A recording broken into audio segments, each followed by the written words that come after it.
Hey everyone, this is probably one of the most requested videos I get asked to make, so I figured I would break down and make it. And what people are asking for is a beginning to end edit in Lightroom. So I'm going to show you what I would do with this photo here. I didn't take this photo. This was sent to me by Project Whitemare on Instagram. He sent this over and asked if I could take a look at it and do an edit on it. And here is what I came up with. So as you can see, quite a transformation. The biggest things that I see wrong with this image initially is it's the problem that you see with a lot of automotive photography. It's the bright sky to the kind of dark wheels. So this car, particularly with the white paint and the darker wheels, the camera just has a hard time and it tries to guess as best as it can. So we got a nice exposure on the sky here, but our ground was left completely dark. The good thing is this is a raw file, so we're going to be able to pull a lot of the detail, but we'll see how far we can pull it before the image starts to break down.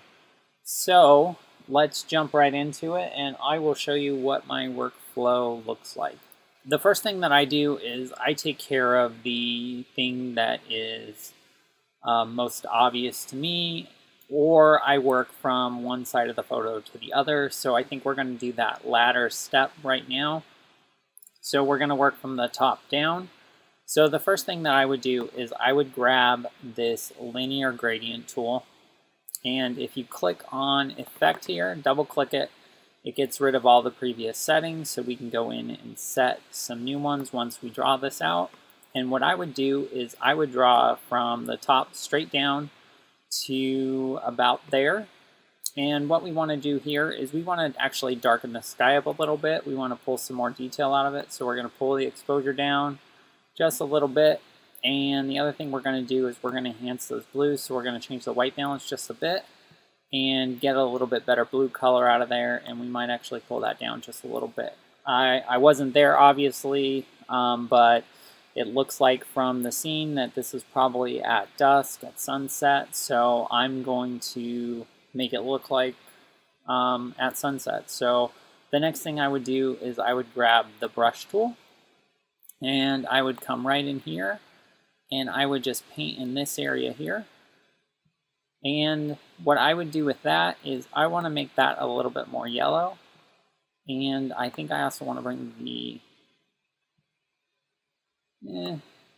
let's make it a little bit more yellow. And I don't think we need to play with the exposure. I think that the top piece, when we did the linear gradient, I think it took care of what we needed to do there. Again, working top down, another thing that I see is we have a little dust spot probably on the sensor. So what I would do is grab this tool right here. This is the spot removal tool, and I would just click there. If for some reason it samples a bad area, you can move this around, or you can make it bigger or smaller. It actually did fine. It's just cloning blue over blue, so we're all good there.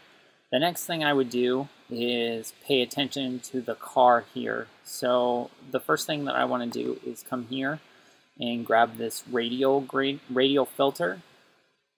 And what we're going to do here is everything's still zeroed out, but we're going to draw a shape across the whole car. And we're going to pull this down just a little bit. And then the other thing that you can do is you can rotate this. And then what we want to do is we want to bump the exposure a little bit on this. And then we also want to bump up the shadows. I think that the car also looks a little cool. So I think what we want to do is bump up the white balance a little bit, bring in some more yellows, just so it looks more pure white. And then we can actually bring in some sharpness maybe. And then I think that that looks okay for now.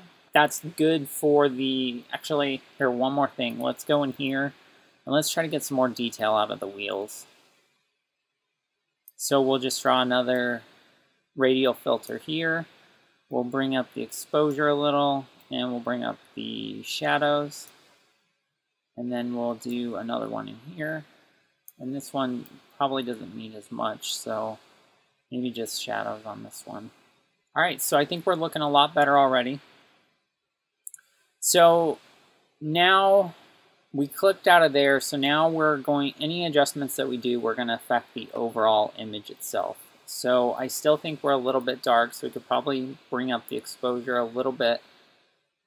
And let's pop the shadows just a bit. And we may have to go back in, and we may have to adjust some of these things down a little bit. So we'll click on the car, and let's bring that exposure down just a little bit. Come back. I think cars and landscapes sometimes look good with a little bit of added clarity. So we'll add some clarity. Because we have a lot of colors in the sky, maybe we'll pump that vibrance just a little bit. And then let's keep working our way down. So I just worked top to bottom in this panel here. So I would go down to hue, saturation, and luminance. And one thing that I like to do here is if there's a color that really pops, and to me the bright calipers really pop, what I would do is I would go in saturation and I would pull that red up. So these are the individual color channels. And if you want, you can also change the hue of that. So if you want it to look more orange or more pink, you can do that. Or you can make the red darker or brighter. So I think we want to enhance that a little bit. So we will click right there. And then we're going to go down. So this is split toning. If you wanted to add a certain color to the highlights, you could do that. You could say, I want the highlights to look more yellow. And then if you want the shadows to look more blue, which is a popular thing, you can do that. So that's a quick way to do that. I actually don't want to do that for this one. The next thing we want to do is we want to come in and sharpen the image. So we'll pull the sharpening up just a little bit, and then if you hold down Option or Alt when you're doing this, you can actually go in and see what you're sharpening. So we want to pull over this masking, so we're just sharpening the edges. We don't want to sharpen all that noise detail. So that brings me to a good thing down here. If you look at, so because we pulled this image so far, when we zoom in, you can see that there's quite a bit of noise. If we had taken this as a, let's say, an HDR bracketed shot, we could have exposed for the bright areas, exposed for the shadow areas, and not have gotten all of this noise. But since we're trying to pull this detail out of the shadows that were way underexposed, we've created ourselves some noise. So what we can do is we can come down here to this noise reduction area, and we can turn up our noise reduction. So turn up luminance and contrast just a bit, but the big one that we're going to get a lot of this out is with color. So if we pull this up, you can see that our noise is starting to go away. You don't want to pull it all the way over. Same thing with these. This is going to make your image look very soft, and we just don't want to do that. So let's just pull it to there. Let's leave the color there. Zoom out, see how it looks. So not bad. The next area we're going to hit right down here is we're just going to click these two.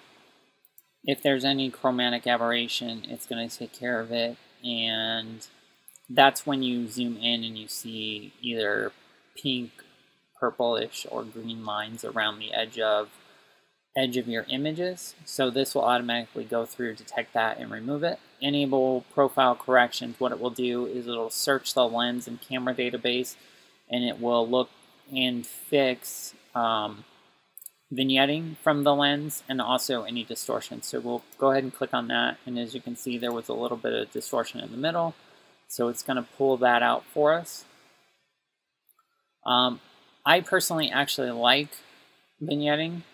So I'm going to go back down here to the bottom under effects, and I'm going to add in some post-crop vignetting. And we're just going to pull that in just like that. And if we want, we could maybe add a little bit of dehaze to try to bring some clarity back to the car. So all in all, I think that looks good. We may be able to go back in here and brighten the car up just a little bit.